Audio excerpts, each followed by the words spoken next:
Hello students, BA Part 2. Today our topic is white collar crime and criminals. Okay? श्वेत वसन अपराध एवं अपराधी. Okay students? So without wasting much time, we should start this video on this topic. Okay? श्वेत वसन अपराध एवं अपराधी.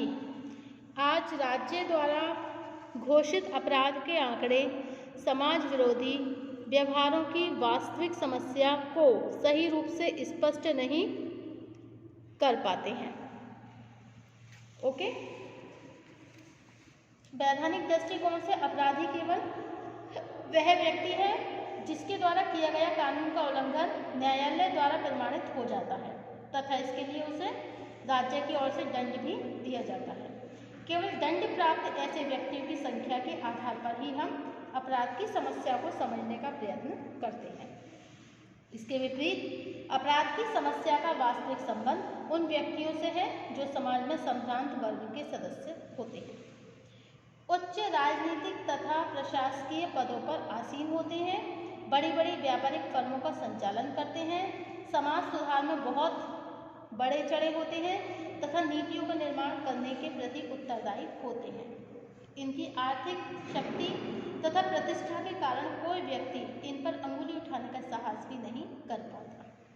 यद्यपि इनमें बहुत से व्यक्ति जघन्य से जघन्य अपराध करने में संकोच भी नहीं करते. संक्षेप में, सुंदर और संभ्रांत वेशभूषा में रहने वाले इन उच्च वर्गीय व्यक्तियों द्वारा अपने पद एवं व्यवसाय की आड़ में किए जाने वाले अपराधों को ही हम श्वेत वसन अपराध कहते हैं, हम व्हाइट कॉलर क्राइम कहते हैं. ओके, नेक्स्ट टॉपिक है हमारा श्वेत वसन अपराध का अर्थ तथा परिभाषा. Meaning and definition of white collar crimes. Okay, doctor Edwin Sutherland श्वेत वसन अपराध की धारणा को एक सुव्यवस्थित सिद्धांत के रूप में प्रस्तुत करने का कार्य सबसे पहले डॉक्टर एडविन सदरलैंड ने किया. सदरलैंड ने सन 1939 में अमेरिकन समाजशास्त्री परिषद की 34वीं बैठक के अध्यक्ष पद से भाषण करते हुए अमेरिका के बड़े बड़े उद्योगपतियों द्वारा किए जाने वाले संगठित अपराधों की चर्चा की तथा सरकार पर यह आरोप लगाया कि क्या अपराध के लिए दंड उन्हीं लोगों के लिए सुरक्षित है जिनके पास अपने अपराध को छिपाने के लिए पर्याप्त साधन नहीं है.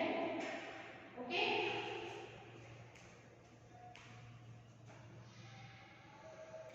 इसके पश्चात सदरलैंड ने अमेरिका में 200 सबसे बड़े उत्पादकों में से 70 का विस्तृत अध्ययन किया. ओके, 70 का विस्तृत अध्ययन किया. इस अध्ययन की रिपोर्ट सन 1949 में पब्लिश हुई. यह रिपोर्ट संपूर्ण विश्व को चौंका देने वाली थी क्योंकि इन उद्योगपतियों में से अधिकांश व्यक्ति झूठे विज्ञापन, कानून के उल्लंघन, श्रमिकों के साथ धोखे, करों की चोरी, धोखाधड़ी, फ्रॉड, रिश्वत, आपराधिक षड्यंत्रों के साथ अधिक से अधिक लाभ कमा रहे थे. इस अध्ययन के आधार पर सदरलैंड ने यह धारणा प्रस्तुत करी कि सामान्य रूप से हमारे मस्तिष्क में अपराधी का जो रूप विद्यमान होता है वह गलत है.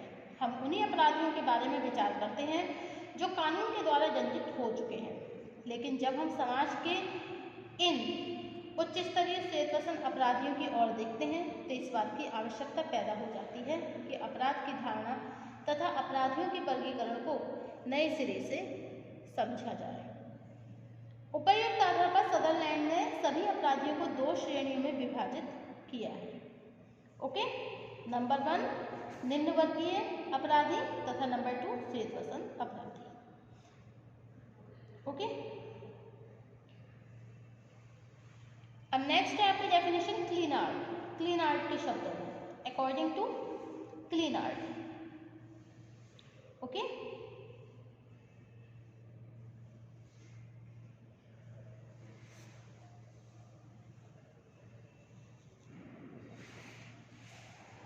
क्लीन आर्ट ने काला बाजारी से संबंधित व्यवहारों के संदर्भ में श्वेत वसन अपराध को परिभाषित किया. ओके, आपके अनुसार श्वेतवसन अपराध कानून का वह उल्लंघन है जो मुख्य रूप से व्यापारियों, व्यवसायियों और राजनीतिज्ञों जैसे समूह द्वारा अपने व्यवसाय के संबंध में किया जाता है। ओके, नेक्स्ट डेफिनेशन है अकॉर्डिंग टू फ्रैंक हॉर्टन।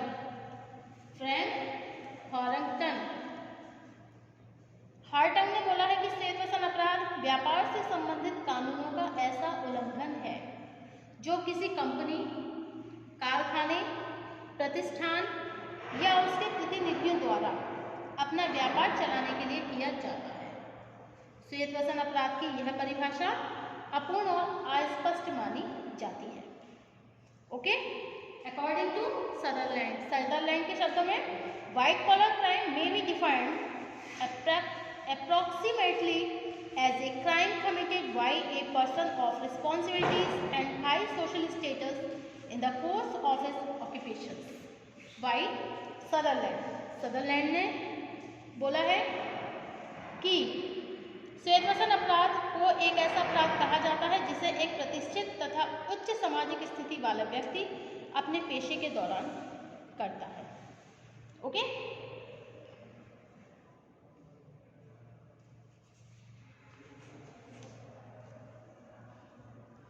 श्वेतवसन अपराध की प्रकृति।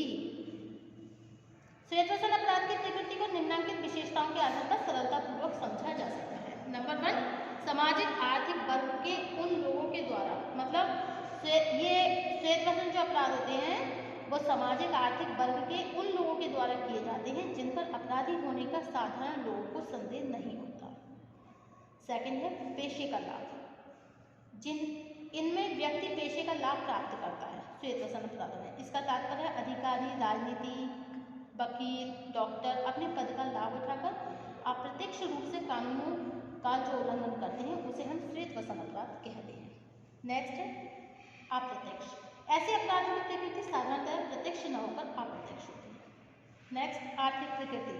ये अपराध मुख्य रूप से आर्थिक प्रकृति के होते हैं। नेक्स्ट देश के हितों को प्रतिकूल रूप से प्रभावित करना। ये अपराध आंतरिक रूप से संपूर्ण समाज और देश के हितों को प्रतिकूल रूप से प्रभावित करते हैं। अब है अपराध तथा श्वेतवसन अपराध में अंतर। अपराध तथा श्वेतवसन अपराध में अंतर। Difference between crime and white collar crime. Okay, white collar crime. श्वेतवसन अपराध की अवधारणा से यह स्पष्ट हो जाता है कि इसकी प्रकृति अपराध से भिन्न है। ओके, इसके बाद भी यह ध्यान रखना आवश्यक है कि श्वेतवसन अपराध तथा अपराध के बीच का अंतर बहुत सीमांत है। इसका कारण यह है कि साधारणतः जिस व्यवहार को हम अपराध कहते हैं उसी व्यवहार को जब व्यक्ति अपनी सामाजिक, आर्थिक, राजनीतिक शक्ति की सहायता से कुछ तोड़ मरोड़ कर और अप्रत्यक्ष रूप से करता है तो अपराध होते हुए भी उसे जनसाधारण के द्वारा अपराध के रूप में नहीं देखा जाता है। इसका तात्पर्य है कि अपराध तथा श्वेतवसन अपराध अपनी प्रकृति से ही एक दूसरे से भिन्न नहीं है, बल्कि इनके प्रति जनता की मनोवृत्ति भी एक दूसरे से अलग देखने को मिलती है। कुछ प्रमुख आधारों पर इन दोनों के बीच पाए जाने वाले प्रमुख अंतरों को निम्नलिखित रूप से समझा जा सकता है। ओके, नंबर 1, अपराध का संबंध किसी विशेष वर्ग से नहीं होता, व्यक्ति चाहे धनी हो अथवा निर्धन। यदि वो किसी कानून का उल्लंघन करता है तब ऐसे व्यवहार को हम अपराध कहते हैं। ओके, सेकंड है अपराध तथा श्वेतवसन अपराध से संबंधित प्रेरणाएं एक दूसरे से भिन्न होती हैं। ओके, अपराध का कारण सामाजिक, आर्थिक, राजनीतिक अथवा मनोवैज्ञानिक आदि कोई भी हो सकता है। ओके, नंबर 3 है इन दोनों प्रकार के अपराधों के प्रति जनता की मनोवृत्ति एक दूसरे से अत्यधिक भिन्न होती है। एक व्यक्ति यदि चोरी, डकैती अथवा हत्या जैसे अपराधों का दोषी हो तो समाज में सभी लोग उसका तिरस्कार करने लगते हैं। इसके विपरीत यदि एक व्यक्ति करों की चोरी, रिश्वत से प्राप्त आय अथवा झूठे विज्ञापनों के द्वारा विभिन्न प्रकार से लाभ प्राप्त कर रहा हो तो समाज में उसका कोई तिरस्कार नहीं होता। ओके, अब नेक्स्ट है आपका, अपराधों की तुलना में श्वेतवसन अपराध नियोजित और सामूहिक होते हैं। साधारणतया अपराध एक व्यक्ति द्वारा कुछ निजी कारणों से किया जाता है। दूसरे श्वेतवसन अपराध तभी संभव हो पाते हैं जब इसमें अनेक विभागों के बहुत से व्यक्तियों की प्रत्यक्ष व अप्रत्यक्ष सहभागिता होती है। ओके, नेक्स्ट है, अपराध की तुलना में श्वेतवसन अपराध बहुत गोपनीय होते हैं। इसका तात्पर्य है कि ऐसे अपराधों को जनसाधारण की निगाह से छिपाकर किया जाता है। इसकी गोपनीयता जैसे समाप्त हो जाती है वे अपराध बन जाते हैं। नेक्स्ट है, अपराध सभी समाजों की एक सामान्य विशेषता है। कोई समाज चाहे छोटा हो या बड़ा, धनी हो अथवा निर्धन, वहाँ कुछ लोग कानूनों को तोड़ने वाले अवश्य ही होते हैं। इसके विपरीत श्वेतवसन अपराधों की समस्या का अधिक संबंध उन समाजों से होता है जो आकार में बड़े और अधिक समृद्ध होते हैं। किसी देश अथवा समाज में जैसे जैसे भौतिकता और समृद्धता बढ़ती है वहाँ श्वेतवसन अपराधों की समस्या भी बढ़ती जाती है। ओके, सो नेक्स्ट टॉपिक होगा हमारा major forms of white collar crimes, श्वेतवसन अपराध के प्रमुख रूप। Okay, thank you for watching my YouTube channel, thank you so much guys. Next topic हमारा major forms of white collar crimes. Thank you.